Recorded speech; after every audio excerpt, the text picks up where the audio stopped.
have such a full house.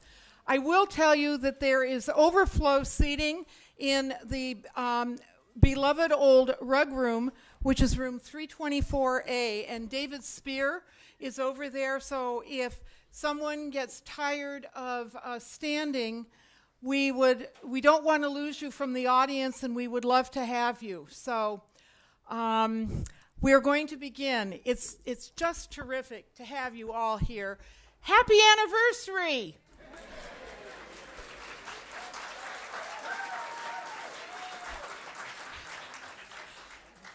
I'm Joan Brown, and I was the founder of Civic Center Volunteers and had the privilege of working in this building for more than 32 years. I am here to, this is the old Joan Brown act. I'm here to welcome you on behalf of the Board of Supervisors and the Marin Civic Center Frank Lloyd Wright Conservation Conservancy.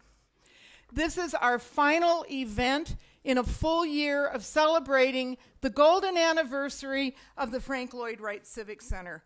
I want to first begin by giving a very warm and hearty thank you to the volunteers who've helped set up. Bob, would you please tell your crew, like always, they did a great job helping us schlep stuff and set up the tables. We love our DPW guys. Janice Hughes, our photographer with the terrific county newsletter, Frankly Speaking. So we had a number of events during this last year. One of the events was we had an official Frank postmark that for the last year you could go to the Civic Center post office and have any piece of official government mail sent with this postmark. It was designed by Tim Sakush. We also had the lighting of our beautiful golden spire many times during the year for special anniversary events, including the birthday of Frank Lloyd Wright. We also had an absolutely fascinating panel discussion that was co-sponsored by the AIA and the Conservancy, and it was a discussion about the Civic Center past, present, and future, and Supervisor Steve Kinsey, who is also an architect, was part of that discussion. Another event we sponsored was The Right Place at the Marin County Fair, and I was absolutely astonished at the number of kids, when given the choice of going on the ride and getting bubble gum, came in and did puzzles and interactive things in the right space. And we had the Marin County Youth Fair photography competition and exhibition, and Annette Rose sponsored this event, and it was open for kids up to age 18. We had junior photographers enter, if you can believe this, from age 5 to age 17. The exhibition is on display right out here. Please take time to look at it, and I defy you to find the photograph that the 5-year-old took. We are very fortunate to have Community Marin Center of Marin TV filming tonight, videotaping. It will be shown on Marin channels 27 and 28. It is also being streamed live, so if you're looking at your Palm Pilot, I may or may not forgive you. And it's going to be archived forever, so look good. We're going to introduce a few special guests. The room is filled with luminaries, dignitaries, fabulous people. We have chosen to limit the introductions to people who specifically had something to do with the beginning of this building 50 years ago. Our beloved Beth Ashley was... Can you stand or wave? She was in the room, in the auditorium, when Frank Lloyd Wright gave his speech. She also wrote the wonderful column that probably brought many of you here tonight. Sandy Blauvelt was Supervisor Hal Brown's aide for many, many years, and Sandy and I co-led the 25th anniversary celebration, and it's just so much fun. and kind of scary that 25 more years have passed. Jeff Kramer, can you raise your hand? Is Jeff here? Not here yet?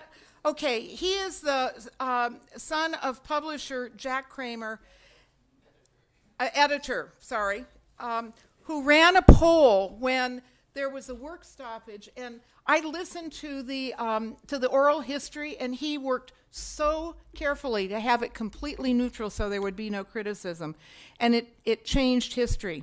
And we want to do a shout out to the Kramer Foundation, Jean, who is the widow of Jack Kramer, and their son Jeff just donated $37,000 to the Annette, Kent, California History Room, which is right upstairs here. And they are going to be archiving the publications, the historical publications in Marin County, even before the IJ. There are 3 members of Supervisor William Ganas's family here. If they could stand or do a raise, just one. Okay, and his nephew George. And he actually was raised by the Ganas family. His own parents were deceased when he was just 6 weeks old. And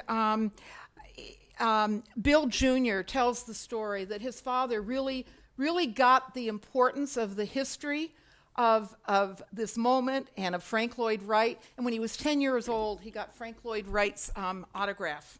He also remembers the phone ringing like crazy when the work stoppage happened.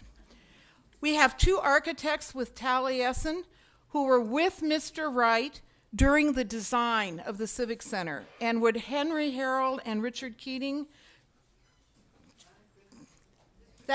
isn't that something? Thank you. And we have 2 architects associated with architect Aaron Green during the construction of the Civic Center, Richard Lowry and David Johnson Terrell. Can you guys do a...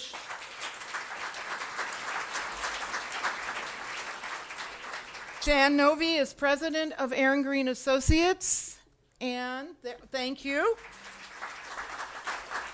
Eric Knudsen, I hear Eric Knudsen is the grandson of planning director Mary Summers. In the play, it says she was the first female planning director in the state.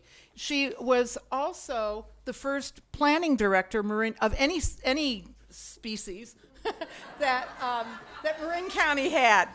Shirley Trimble, where are you, my friend? Shirley, bigger hand. Shirley Trimble's been a Civic Center volunteer. Oh gosh, we've worked together for probably 30 years. She and her husband John also attended the same meeting that Beth did, where Mr. Wright spoke. John was a phenomenal photographer, and he and another man developed a slideshow, and they went all over the county to Rotary and PTA and so on, trying to generate enthusiasm for the project. He also did a photographic chronicling of the construction of the building, and those photographs, again, are in our fabulous Annette, Kent, California history room, which is just upstairs. Also, to tell you how times change, Shirley told me last night that there was a time when the original Frank Lloyd Wright model, which we treasure and is down on the first floor, and when we carefully moved it under guards and like, oh my gosh, can we move this over to the fair? Shirley and John had it in their garage for a while. So things have changed. And Felix Warburg, did you get here? He served on the planning commission with Mary Summers. Is there anyone else who was here in the meeting when Frank Lloyd Wright spoke in 1957 that I haven't mentioned or know about? Great. We are so pleased to have these history-making people here with us. So to help us get into a celebratory mood, please help me welcome Mill Valley's Cascade Blend, featuring Grammy nominee songwriting team Desiree Goyette and Ed Bogus, and 50-year Mill Valley residents Dart and Esther Chirk, and they are going to be singing So Long, Frank Lloyd Wright by Simon and Garfunkel. Bring them on.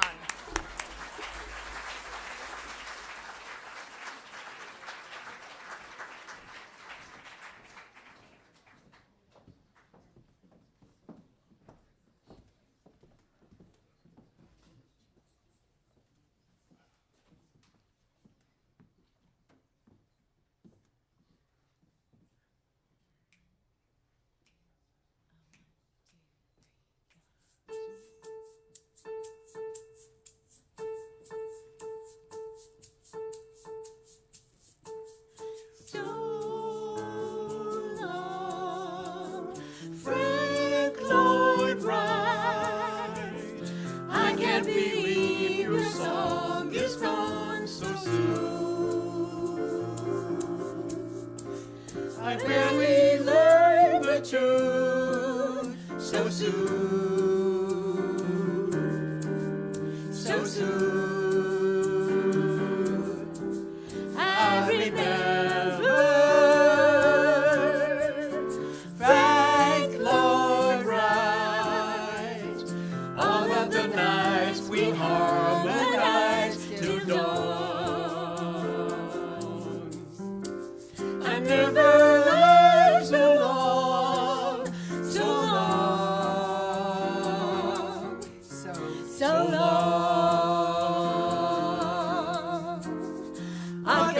come and architects may go and never change your point of view.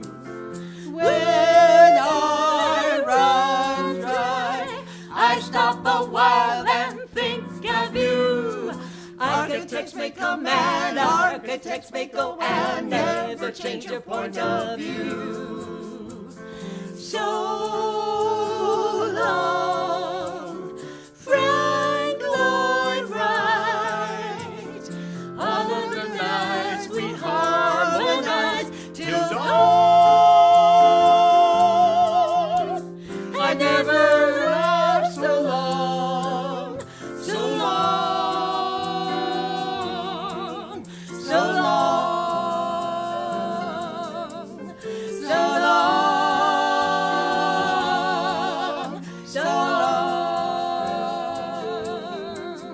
so long, so long, so long,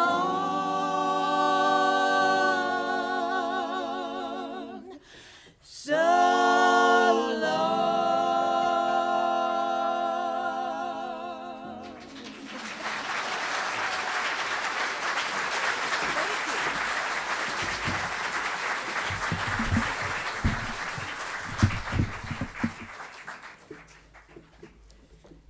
As much as the county now cherishes its National Historic Landmark, getting the Frank Lloyd Wright Civic Center building built 50 years ago was not an easy task. Many in this room know and remember what a bumpy ride it was with how many twists and turns and even a few stops. Tonight we are presenting the original radio drama, Vera, Mary, and Mr. Wright, written especially for the 50th anniversary of the building by Mill Valley author Richard Rapaport. Will you raise your hand, Richard?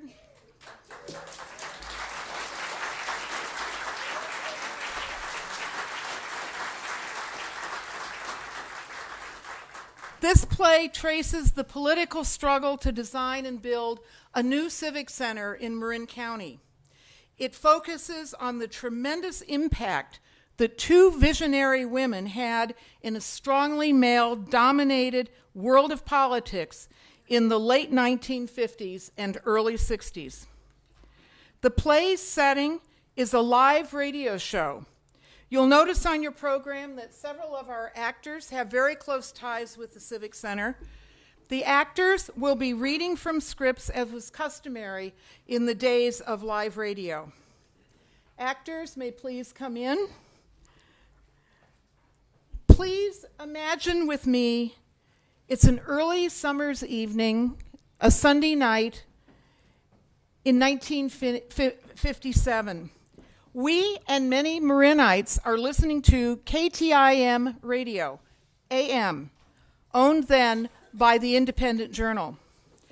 You are all part of this live radio audience in the studio at 5th and B Street in San Rafael. We are now on the air.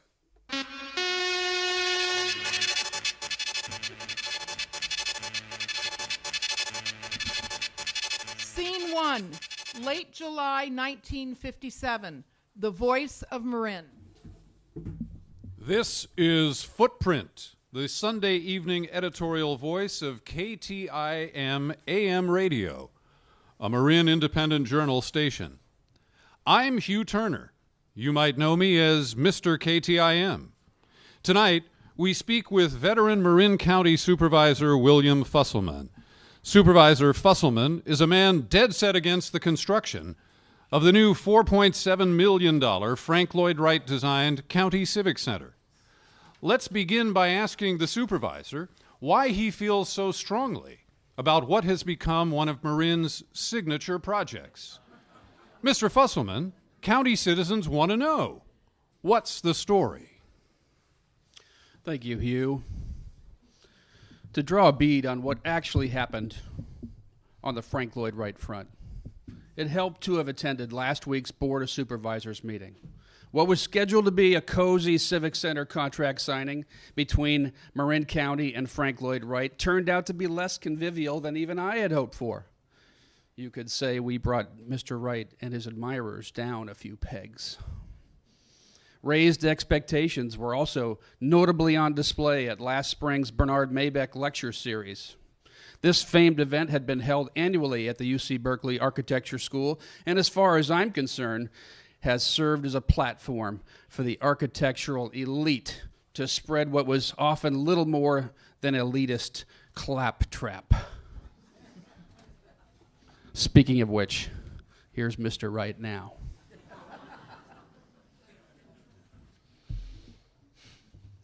At this year's Maybeck Lectures, I presented my vision for what has become known as organic architecture. The concept of organic architecture begins with a simple assessment that significant architecture should consist of buildings that are expressive of the personality of the place and of those who inhabit it. To achieve this enlightened state of design, I have argued that we needed to understand that architecture has been a major blind spot in our cultural oeuvre, if you will, and that the antidote was the development of a truly indigenous American architectural style. So then, what is organic architecture? Allow me to argue that it is the kind of design that we know as good because it makes the landscape more beautiful than it was before a single building has been built. And it has put my work once again at the center of yet another little controversy.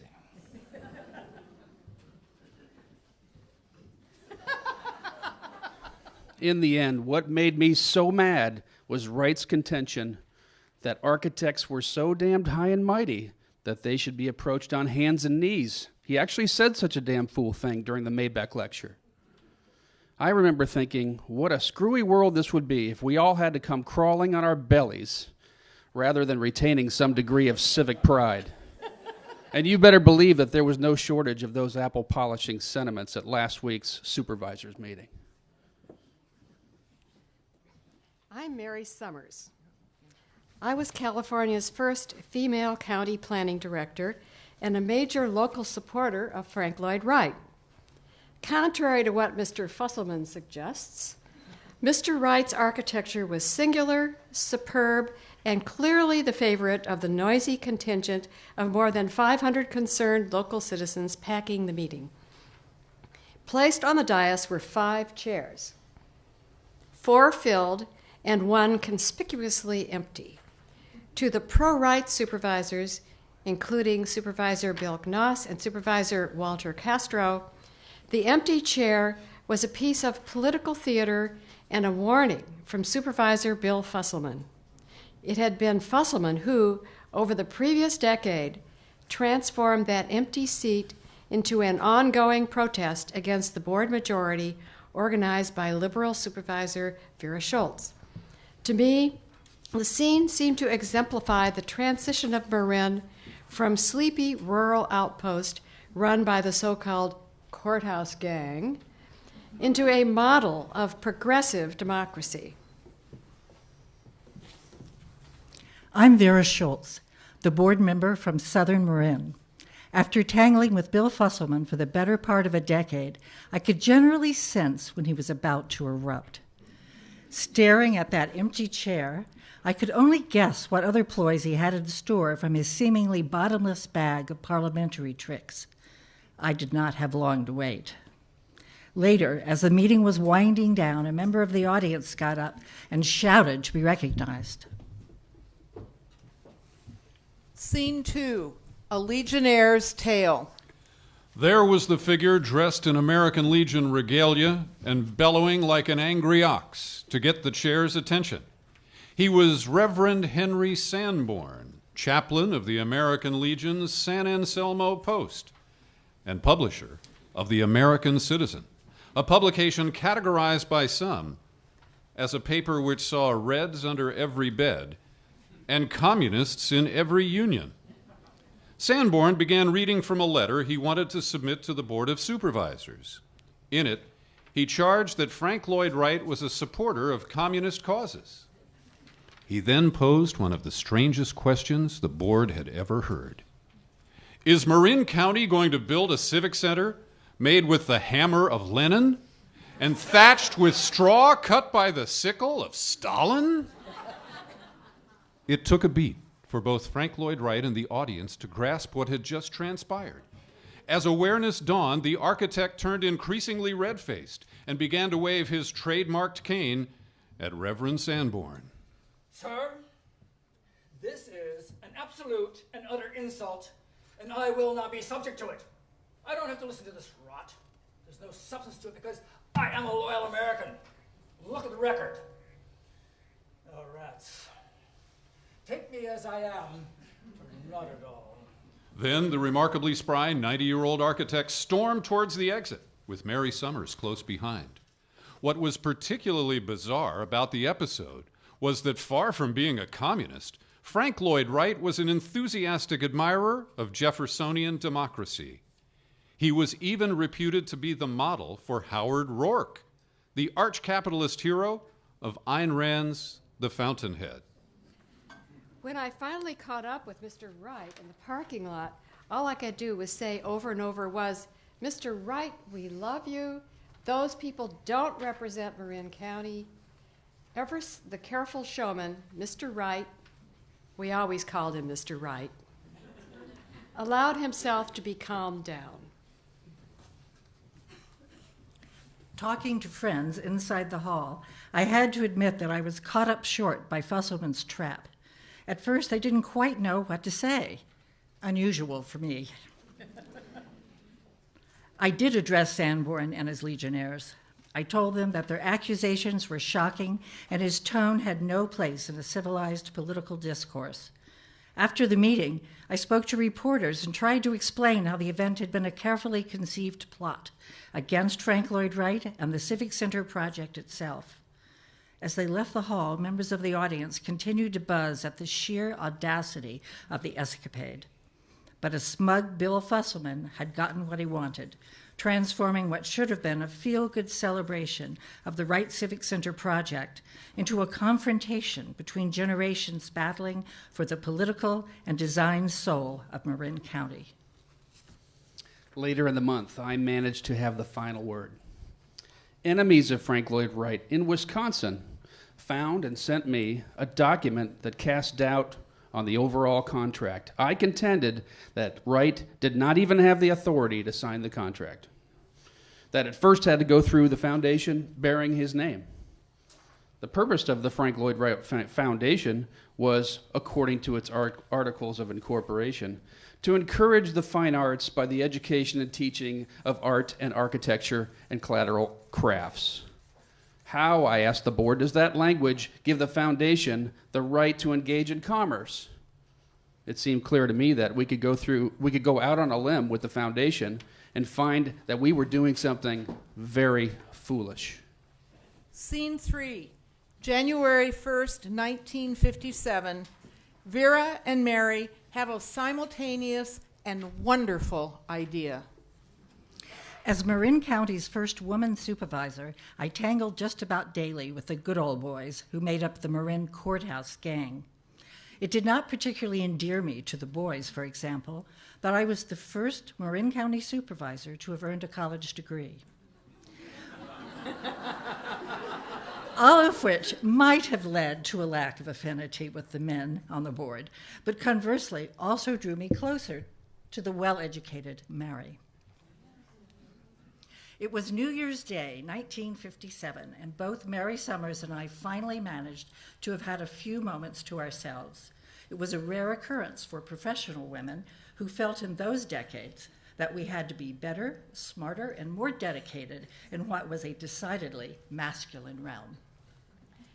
Both Vera and I had seen the latest copy of House Beautiful magazine, which that month featured the work of Frank Lloyd Wright. Now, here the sequence gets a little fuzzy, but either I called up Vera or she called me. I do remember that we agreed that Mr. Wright's designs were just wonderful. Buildings the maestro designed 40 years earlier still powerfully defined the notion of modern, fresh, and unique. Well, Mary and I wondered out loud at virtually the same time. Why couldn't we have the best? Why couldn't we have Frank Lloyd Wright design our new Civic Center? Our conversation must have sounded something like this.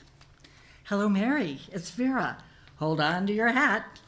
There is a name I want to run by you. First, have you seen the latest House Beautiful? Yes. You have? Well, what do you think about an architect like Frank Lloyd Wright? Wright. Great minds often do think alike. And in answer to the question of bringing Frank Lloyd Wright on board for the Civic Center project, Vera and I were on the same wavelength. Part of that chemistry had to do with the fact that for the past 2 years, we were both members of the Civic Center committee. I was chair, and during that time, we interviewed more than 24 architects, seemingly to no avail. A number of schemes had been floated. There was one favored by Bill Fusselman, calling for 2 towers flanking the existing county courthouse on 4th and A Streets in San Rafael. This design would be crowned with a tower-topping jail. There was also another, more pastoral design for a campus on the 130-acre Scatrini Ranch in Santa Venetia, purchased by the county in 1955. This plan called for leveling and grading most of the site, which would also require knocking down historic stands of oaks. In the end, no one seemed to know how to make the Civic Center project work, particularly in ways that would embrace the natural beauty of the site and fulfill Mr. Wright's organic architecture design philosophy. Scene 4, Big Bill Fusselman, a candy man, but not everybody's sweetheart.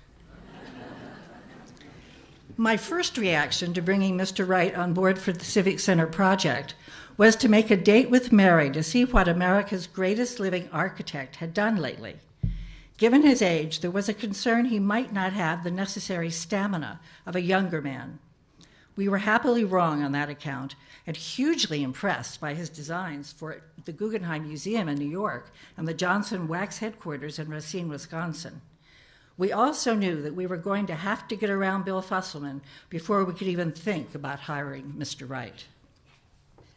But why, you might well ask, was Supervisor Fusselman such a difficult man? Well, part of it was simply context. He had first been elected to the board in 1942, and by the late 1950s was firmly ensconced as the self-appointed voice of Marin business. The owner of a candy and sweet shop in San Anselmo, Fusselman was a large man, nearly 300 pounds, and used to throwing every ounce of that weight around. Not surprisingly, Supervisor Fusselman became Vera Schultz's nemesis virtually from the moment she was elected to the board in 1952. The two of them hardly agreed on anything political, social, or, as it turned out, architectural.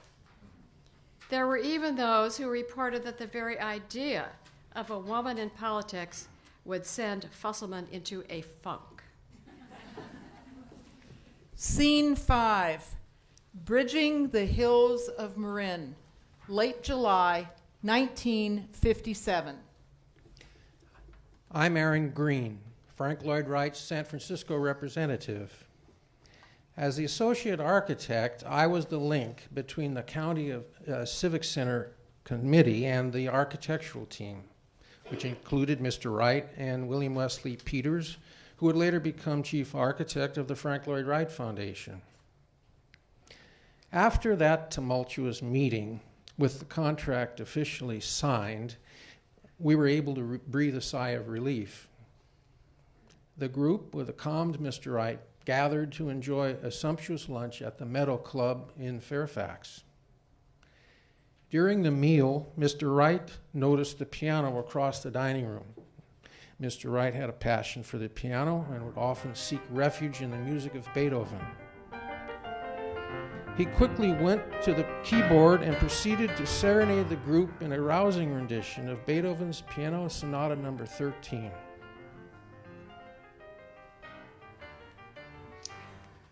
After the impromptu concert, Mr. Wright rose to his feet. All right. Let's go to the site. Scene 6, Touring the Ranch. After lunch, the group piled into a pair of jeeps. We drove up to the Scatrini property in Santa Venetia, where Mr. Wright partook in his first look at the ochre hills of summertime Marin. Although this was his first encounter with the site, Mr. Wright showed his knowledge of rural folkways as well as his way around a topographical map. He insisted, for example, that the drivers follow the cow tracks that indicated the easiest way to scale the site's hills. Easiest, at least, from a cow's point of view. One thing is for certain. Mr. Wright clearly liked what he saw. I believe the site for the new Civic Center to be wonderfully beautiful and ideally suited to accommodate a fine example of what I mean by organic architecture. Two girls from the neighborhood cheered on our group, and one even asked Mr. Wright, Are you going to have to knock down these hills? Not a one, my dear. Not a single one. To our group, Mr. Wright explained that while some architects might want to level these hills, he was not one of those. I tell you, I know exactly what I will do. I will bridge these hills with a series of graceful arches and then build a building upon those arches. We were all dazzled by the speed and surety with which Mr. Wright grasped the site's essentials. It was as if a master plan had, in a mere matter of minutes, sprung fully formed from the mind of the maestro. He did issue something of a warning, however. When I send you my drawings, they may scare you, but it will be practical, and you will be able to build it. And when some members of the group flagged, the energized 90-year-old master urged them on, pointing the way with his cane. Come along. You must visit the highest hill on the site.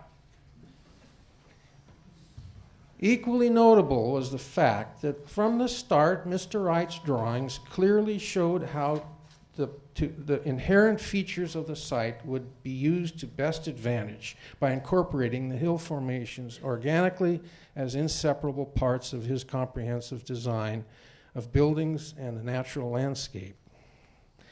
The first building to be constructed on the site was the Frank Lloyd Wright designed post office, highlighted by its glowing world globe.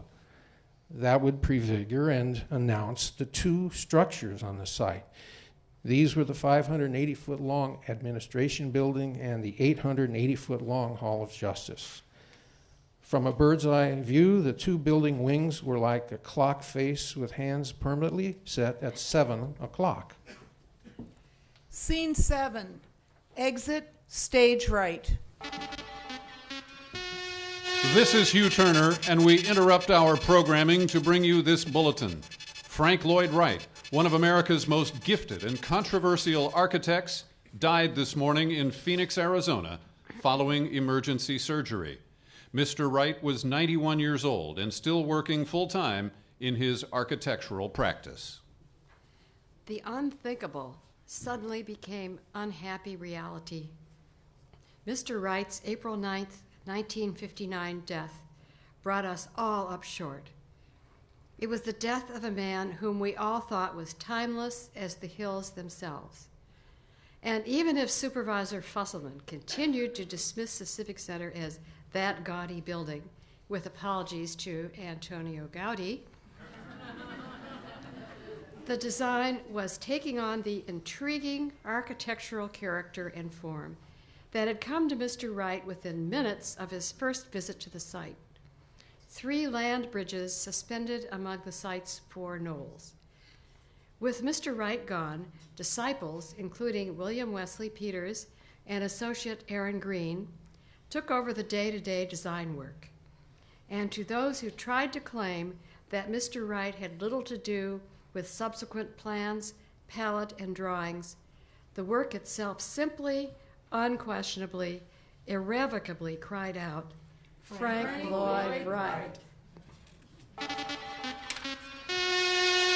This is Hugh Turner with a Frank Lloyd Wright Civic Center news flash. Construction of the first Civic Center building began on Monday, February 15, 1960. In a ceremony attended by hundreds, famed architect Edward Durrell Stone gave an architectural prediction. He prophesied that Marin County would have a great work of art, the best that our times can produce. Attendees noted that only 4 of the 5 gold-painted shovels actually came into contact with the earth. Marin County officials interpreted this as another not-so-subtle poke from Bill Fusselman. Scene 8, Blair defeats Schultz. Here is a flash from KTIM. The results of the June 1960 election for the Marin County Board of Supervisors are in, and the results are a shocker. Marin voters have made the stunning decision to toss out incumbent supervisor Vera Schultz. Initially, Vera had been so certain about her re-election that she spent precious time and political capital helping candidates for state office. When the results were finally in, Vera had lost her 3rd district seat by a painful 1,450 votes. Scene 9, the forces of Fusselman. It had been a rough campaign, which I tried to make even rougher by constantly referring to the Civic Center as that damned expensive luxury. I had run a unified, well-funded campaign that kept pounding away at those whom we called the advocates of needless expenditure. One of my slate mates, J. Walter Blair, had a simple, elegant mailer titled "The Truth About Your Taxes," and it simply illustrated how much property taxes had risen since Vera Schultz took office in 1953. With our solid electoral majority, I felt confident enough to begin to reach out to build a new board coalition in pursuit of my ultimate objective to undermine the construction of the Frank Lloyd Wright Civic Center. We began our maneuver with a move against the Civic Center itself. By then, the building was already beginning to take shape. In January 1961, as the board without Vera was being sworn in, we had our political ducks in a row and a stop work order to go with it. For political cover, I proposed that the Civic Center could instead be reworked as the new Marin County Hospital. That was not a good move. Scene 10, recovering from the shock of it all. In 1961, I had been out of office for less than a year, and a recall petition had already been initiated against Fusselman ally J. Walter Blair. There was a certain rough political justice at work here. Blair was the one who had defeated me in the election. Bill Fusselman may have pushed through the stop work order, but he quickly discovered that shutting down construction on a public works project could be expensive and controversial. There was a huge public outcry, complete with pickets ringing the site. The accountants went to work and produced damaging figures suggesting that such a move would cost the county something over $1.5 million in 1960 dollars. This is KTIM. We bring you the following news flash. In response to the stop work order shutting down the Civic Center site, local media has gone on the attack. Independent journal publisher Jack Kramer went so far as to develop a straw poll, which he published in the IJ, to allow the citizens of Marin to express their own opinions on the Civic Center. A new movement keying off the Marin IJ poll quickly took center stage.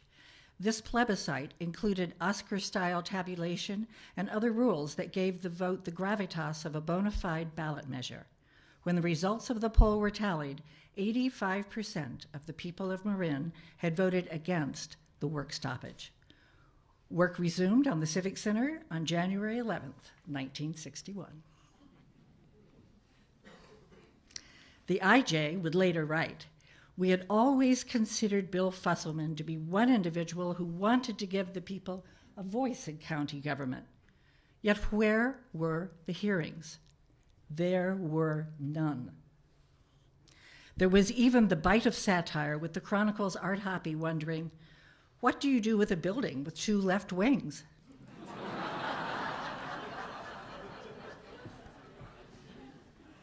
Scene 11, bye-bye, Bill.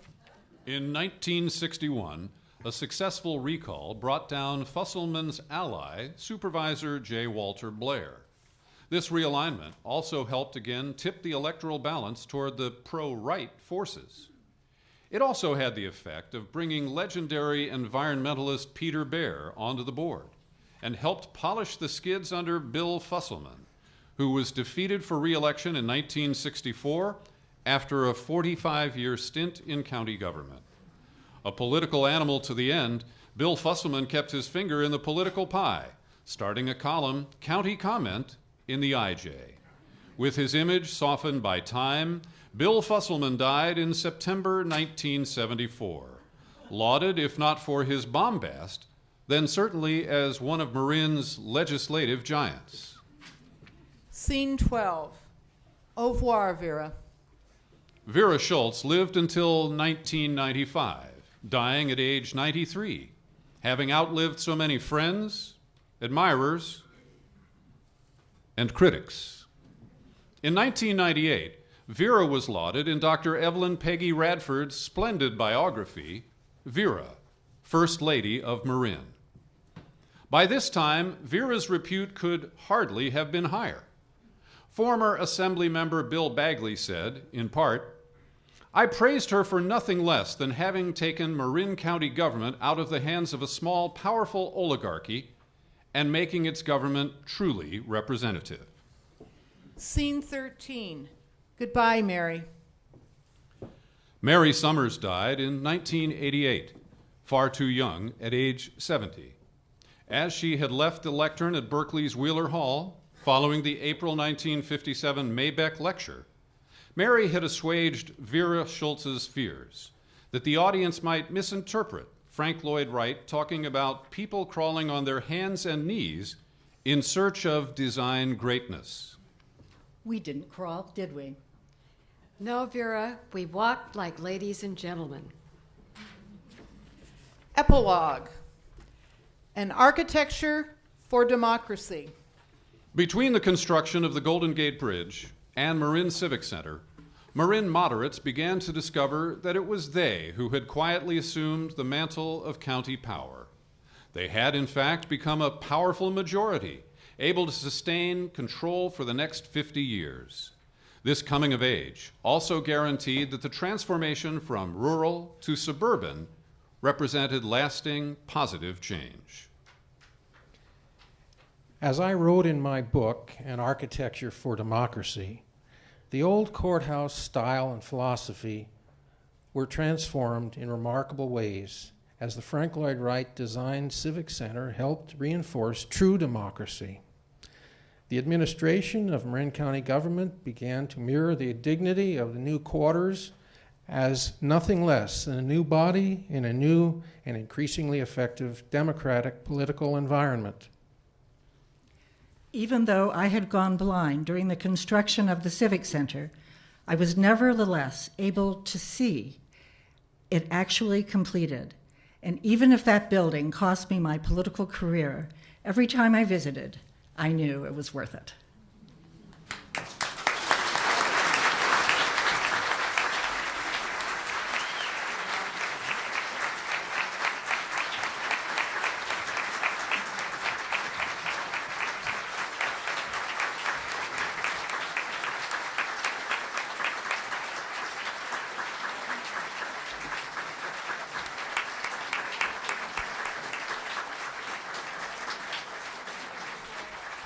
It is now my pleasure to introduce you to the cast. Annette Rose, former District 3 Supervisor, played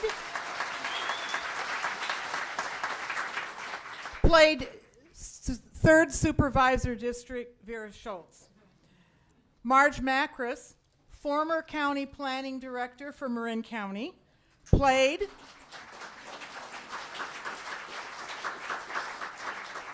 oh, they love you all so much I can't even get my lines out. Played County Planning Director Mary Summers. Brent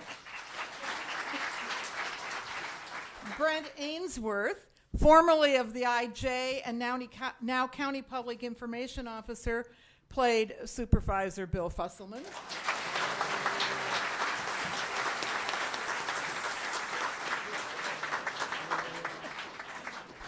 Brian Frank Carter, actor and artist, played Frank Lloyd Wright.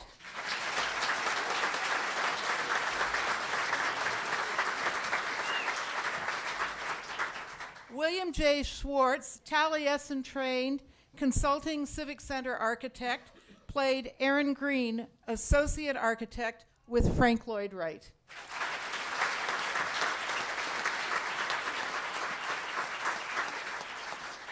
Peter B. Collins, well-known radio and TV personality, played Hugh Turner, Mr. KTIM.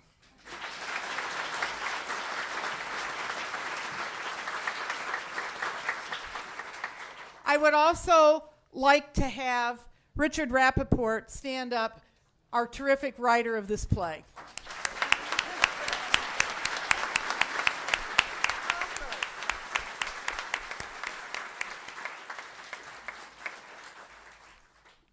Conservancy member Suki Sennett, where are you? Yay. Ably directed the play, and Conservancy member Sandra Fawn produced the play. Librarian Lori Thompson, please stand, Lori, with the Marin County Free Library's Antique Kent, California room. Served as chief historian and fact checker. David Spear, where are you? Of the county administrator's office, is absolutely superb staff to the Conservancy and the 50th Anniversary Committee. We thank you so much. And to his left, the inimitable Janice West, CAO staff, is the person David said is the one who should get all the credit for the work that was done for the support of both the commission and the city.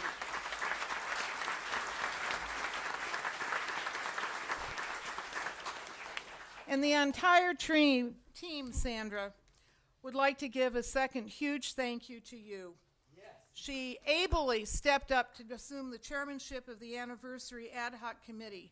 You are smart, you're a creative, you have indefatigable dedication, You've earned our unfailing admiration and appreciation.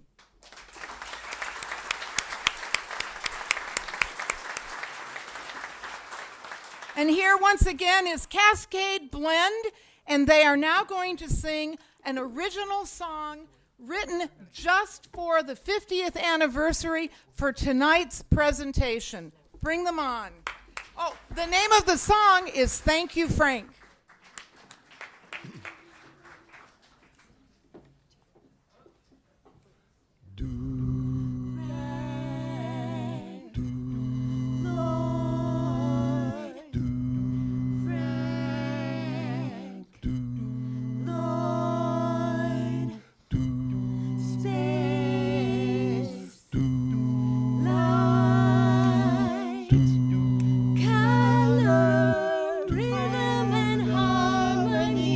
Thank you, Frank.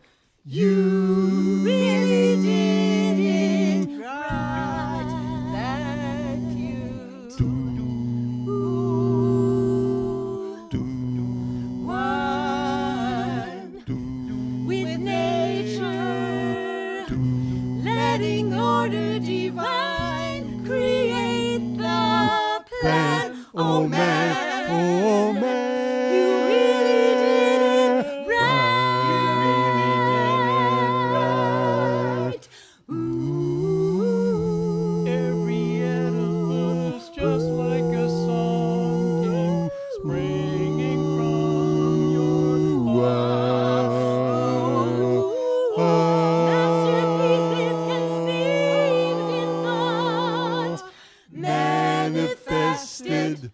Works of art. Works of art. Frank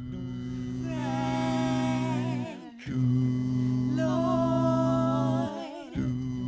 Frank Lloyd.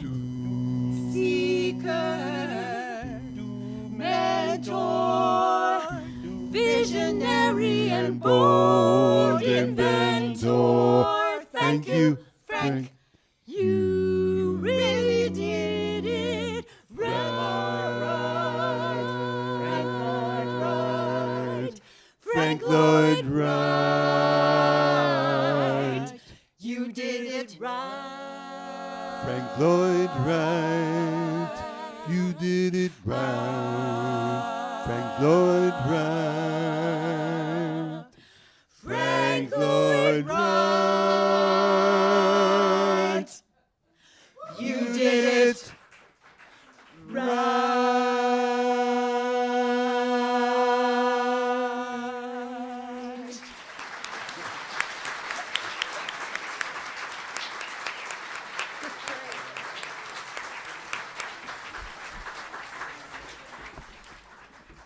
We thank you for your coming tonight, for your attendance, for your enthusiasm. We have kind of sign-in sheets. We're not putting you on a mailing list, but we're looking forward to the group that's going to do the 75th celebration of the building.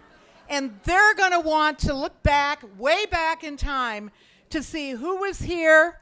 And there's a place here for comments. That doesn't mean about our production, but any association, or if you want to, that's fine. But any association that you may have had with the building, feelings you have about the building. And we invite you to come for some wine and cheese and sparkling water and other delicious food. And thank you so much for celebrating our building with us.